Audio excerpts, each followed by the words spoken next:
senza tetto nello stabile del degrado a Padova. Da oltre un decennio l'ex Configliacchi è un buco nero, l'attacco dei residenti, tragedia annunciata, riqualificazione mancata, nel mirino la regione. Superano i 17 milioni di euro i capitali non dichiarati scoperti dalla finanza nel 2023 a transitare illegalmente per gli aeroporti veneziani Marco Polo e Nicelli e per le banchine portuali di Marghera e Fusina. Tragedia ieri pomeriggio sulla neve, un 53enne originario di Caorle è stato travolto e ucciso sulle montagne piemontesi insieme ad una ragazza che era con lui. 2 volte contromano, prima su una rotatoria, poi sulla tangenziale, tragedia sfiorata tra Rosà e Romano del Zelino, follia al volante per un 33enne che alla fine si è schiantato contro un tir. In una via di Ponzano ignoti hanno preso di mira il dosso togliendo i grossi bulloni e lasciandolo in rilievo, gettati in strada la rabbia del sindaco e dei residenti che hanno lanciato l'allarme. Domani sera a Castelfranco, tappa del tour promozionale per il discusso libro del generale Vannacci. La titolare della libreria Ubic, che aveva già attaccato il libro, organizza una controserata nella quale i cittadini potranno esprimersi sul caso. Il farmaco che stanno usando ha migliorato le condizioni del loro bimbo affetto da una malattia rara, ma l'Agenzia Europea del Farmaco vuole toglierlo dal mercato perché è sperimentale l'appello di una mamma di Mogliano. Buonasera e ben ritrovati con l'edizione regionale dei nostri telegiornali. Queste le notizie principali di questa sera. Allora iniziamo dalla cronaca. Da oltre un decennio lo stabile dell'ex Configliacchi a Padova è un buco nero nel quartiere Arcella, covo di sbandati e degrado. La morte sabato notte di 3 senza tetto è stata una tragedia, si dice annunciata. Non è ancora stato identificato il terzo straniero morto all'interno dell'ex istituto Configliacchi di Viareni a Padova insieme ad altri 2 giovanissimi tunisini asfissiati dalle esalazioni letali di un braciere che avevano acceso per scaldarsi. In procura è stato aperto in queste ore un fascicolo di indagine. Il pubblico ministero, per escludere ogni dubbio, ha disposto l'autopsia sui 3 corpi. La tragedia è avvenuta sabato notte nelle stanze del degrado dello stabile abbandonato nel cuore del quartiere Arcella.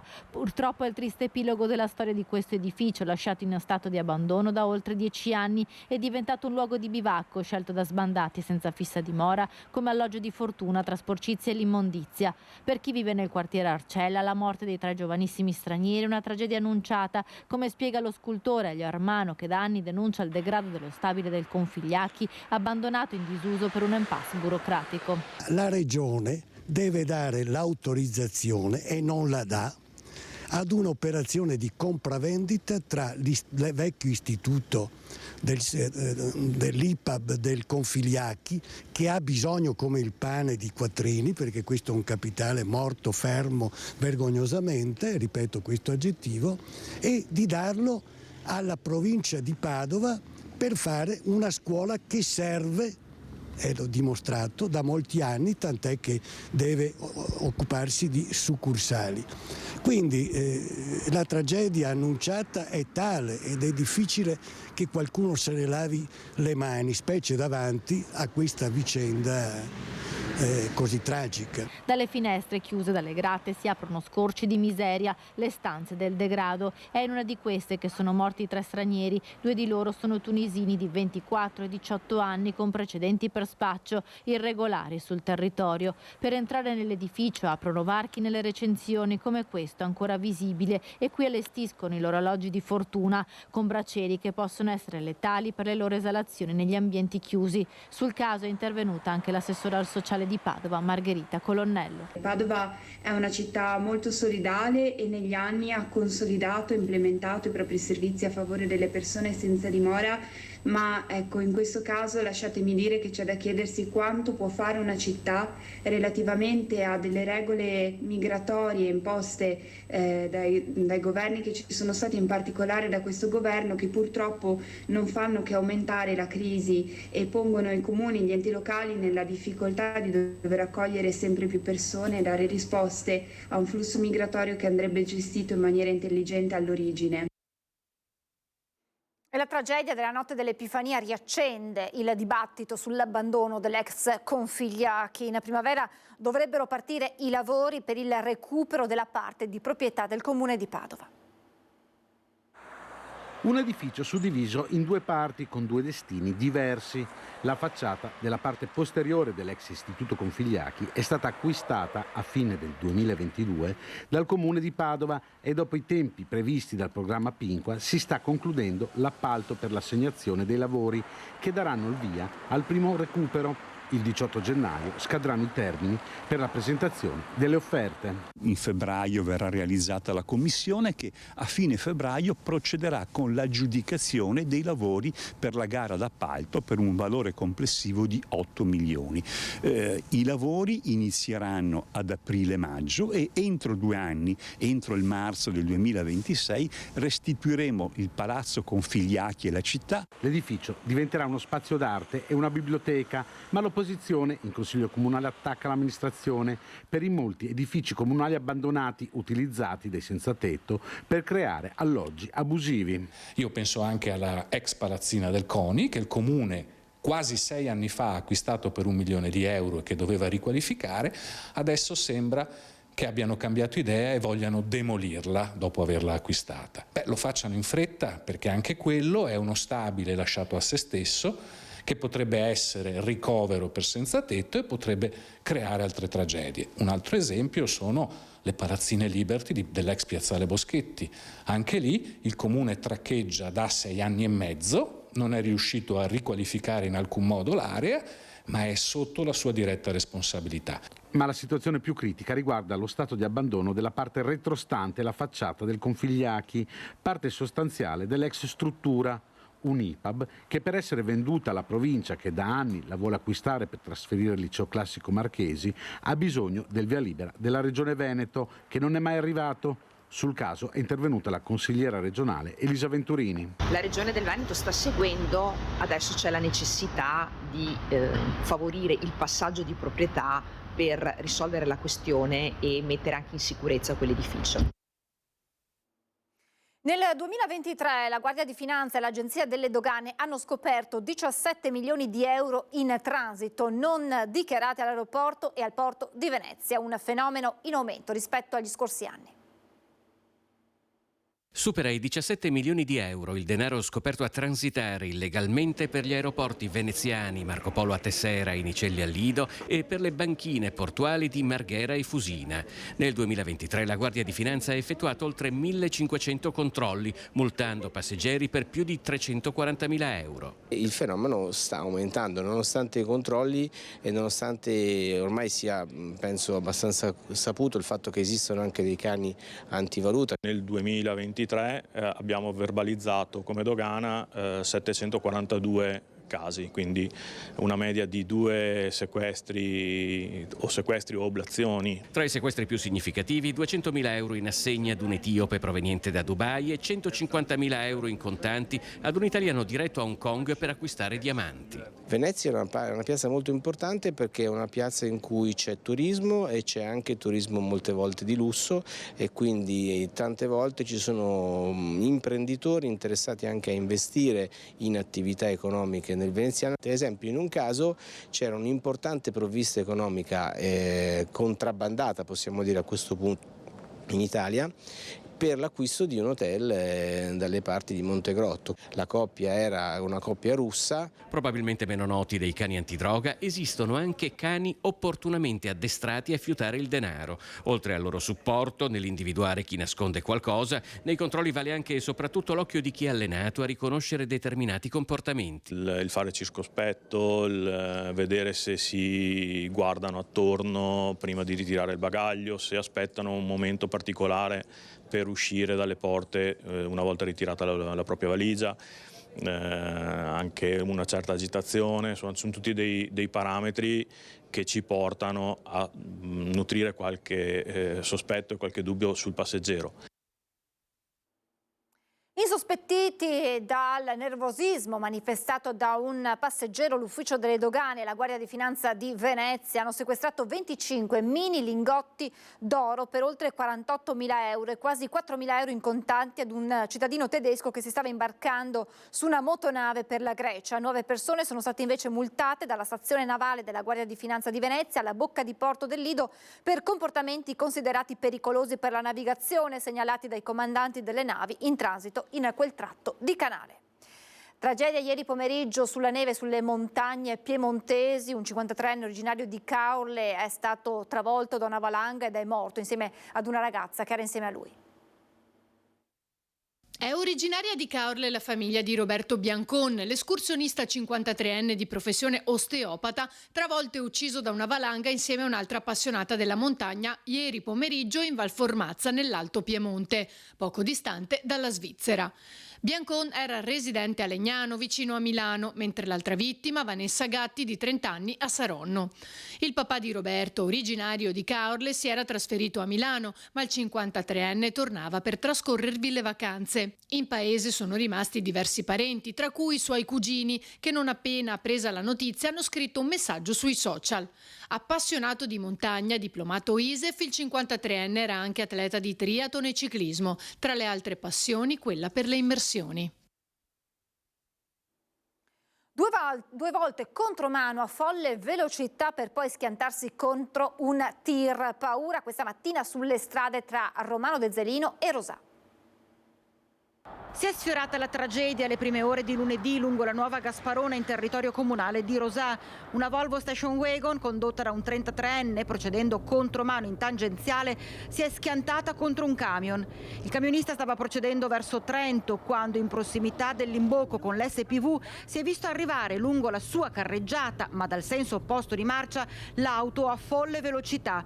Un impatto tremendo, la Volvo è andata praticamente distrutta, il 33enne al volante è stato portato al San Bassiano.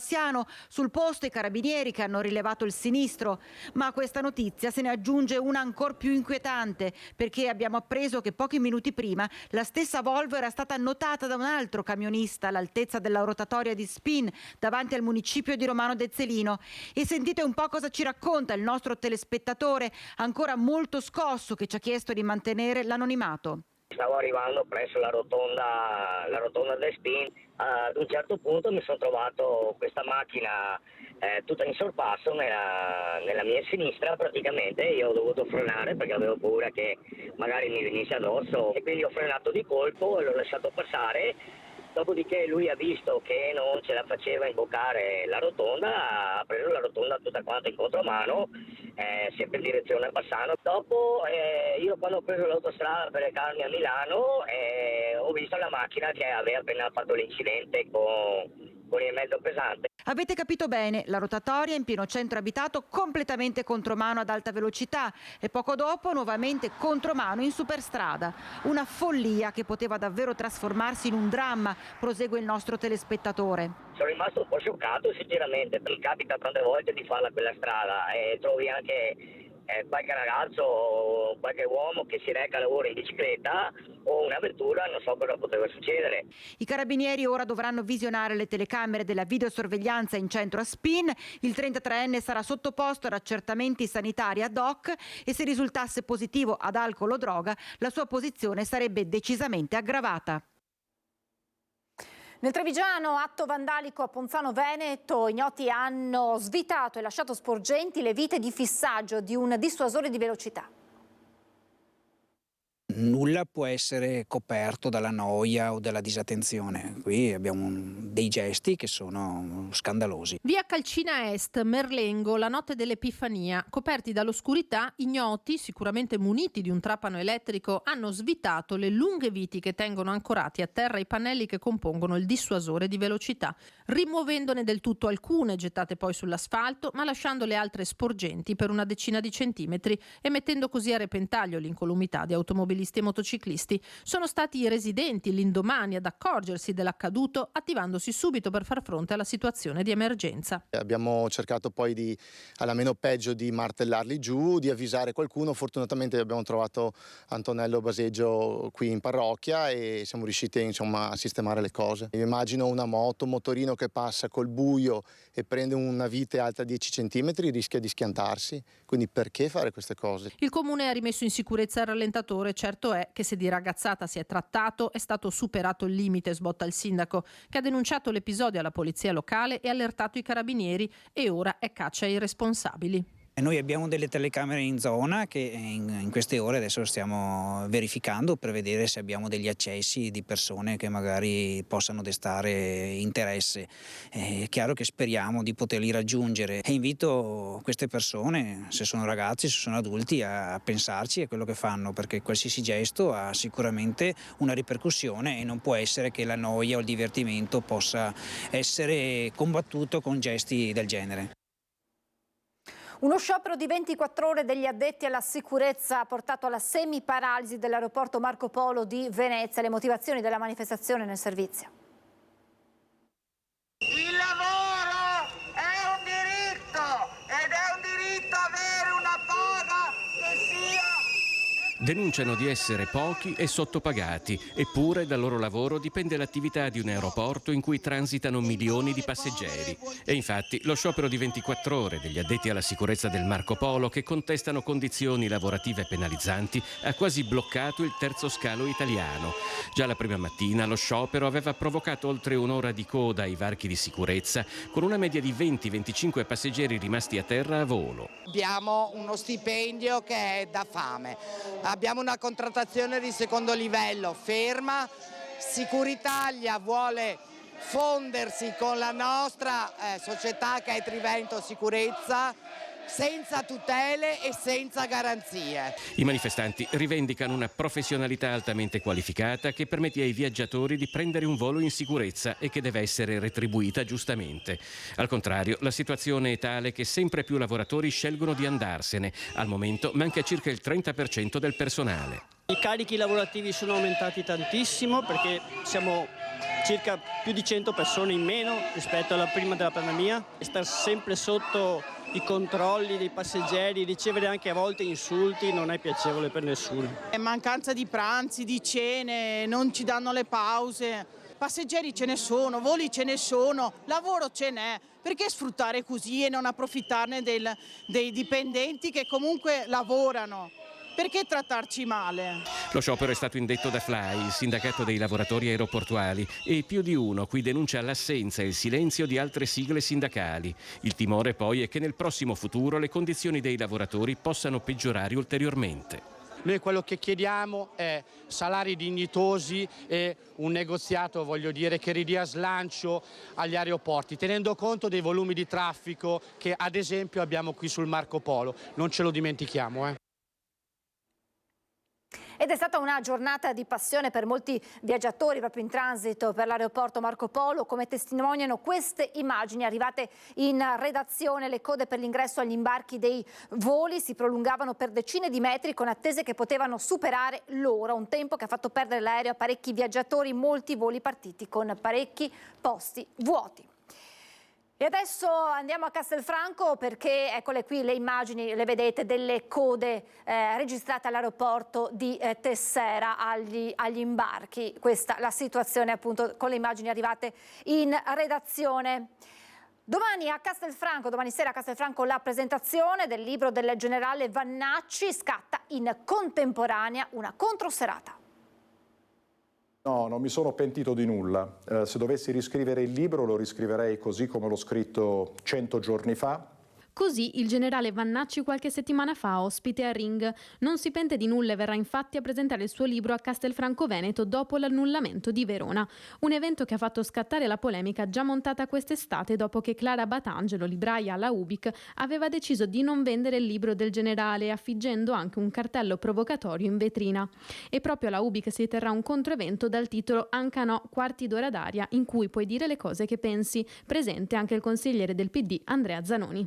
Parleremo di solidarietà, parleremo di tutela dell'ambiente, parleremo di rispetto dei diritti di tutti i cittadini, senza fare discriminazioni, senza fare differenze. Un'occasione di confronto e dibattito aperta a chiunque voglia partecipare, nata in risposta al post Facebook del generale che invitava Clara Batangelo a partecipare alla sua presentazione. Risposta che non si è fatta attendere, generando un botta e risposta social, nonché la creazione del controevento che si terrà in contemporanea con la presentazione del libro di Vannacci all'Hotel Fior e che comincerà un minuto dopo la presentazione del libro del generale previsto per le 20:45. Non una contestazione, fa sapere Zanoni, ma uno spazio per dimostrare che esiste un'alternativa a chi non riconosce la crisi ambientale e vuole una società basata sulle discriminazioni.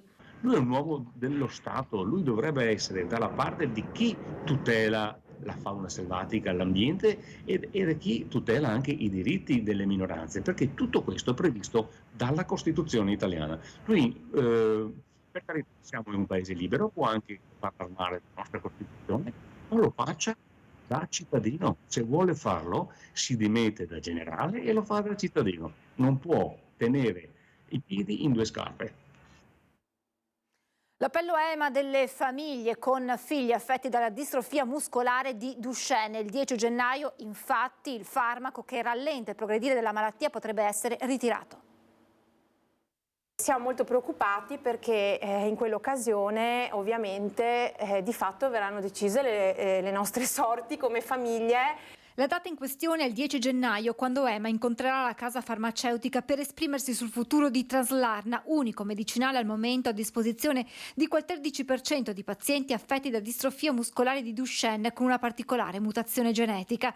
Tra loro anche Leonardo, 6 anni tra pochi giorni, figlio di Elena, che insieme ad altre 800 famiglie in Europa si sta battendo perché il farmaco non venga ritirato. Al momento è in commercio con un'approvazione condizionata in attesa di dati definitivi degli studi ancora in corso. Purtroppo, diciamo, per quello che sono stati gli studi nel raggiungimento dell'obiettivo principale, lo studio non è riuscito a dimostrare di fatto questo beneficio che però invece notano i medici e lo notano anche con un registro internazionale. Lo scorso settembre EMA si era espressa con parere negativo, poi è stato chiesto un riesame che permette alle famiglie di utilizzarlo fino al termine di gennaio, in attesa della decisione definitiva del 10.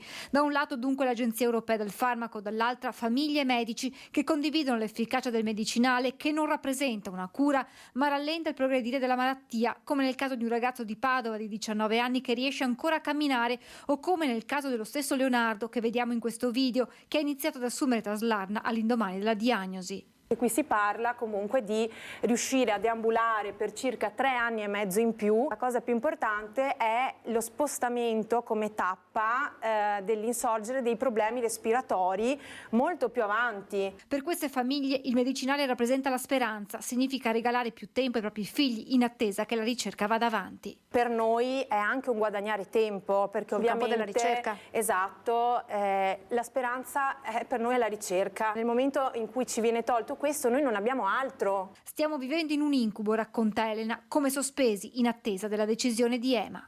3 anni e mezzo di cammino sono tanti e per noi come genitori non glieli possiamo negare. Come ci sentiamo noi come famiglie a vederci dall'oggi al domani tolto un farmaco per curare di fatto i nostri figli? Il 10 si decide del vostro futuro in qualche modo? Sì. È davvero tutto, vi lascio le previsioni del tempo, grazie per essere stati con noi, buona serata.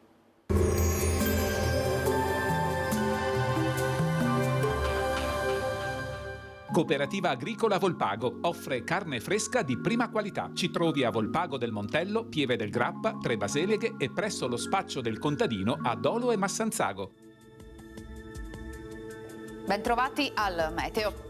L'Italia risentirà dell'afflusso di correnti fredde di origine artica. Ci aspetta un tempo stabile e un temporaneo aumento del freddo, con il clima che dopo una lunga fase di caldo anomalo tornerà ad avere un sapore più invernale. Vediamo il dettaglio. Sul Veneto la grafica di martedì 9 gennaio evidenzia un ampio soleggiamento, nessuna precipitazione, solo qualche nube in transito nella seconda metà della giornata. Temperature, come detto, in calo anche sensibile, minime tra -2 e 2 gradi, massime tra 3 e 6 gradi all'incirca. Spostiamoci ora sul Friuli Venezia Giulia. Anche in questo caso tanto sole con cielo sereno o poco nuvoloso, solo con qualche innocuo addensamento. Temperature minime sotto zero, massime sui 4-5 gradi. Infine diamo uno sguardo alla situazione del Trentino Alto Adige, dove sarà in buona parte soleggiato ma con nubi in aumento a partire dalla serata. Temperature minime tra 1 e meno 3 gradi, massime sui 5-6 all'incirca. Dal meteo di Antena 3 per ora è tutto, grazie per l'attenzione. Arrivederci.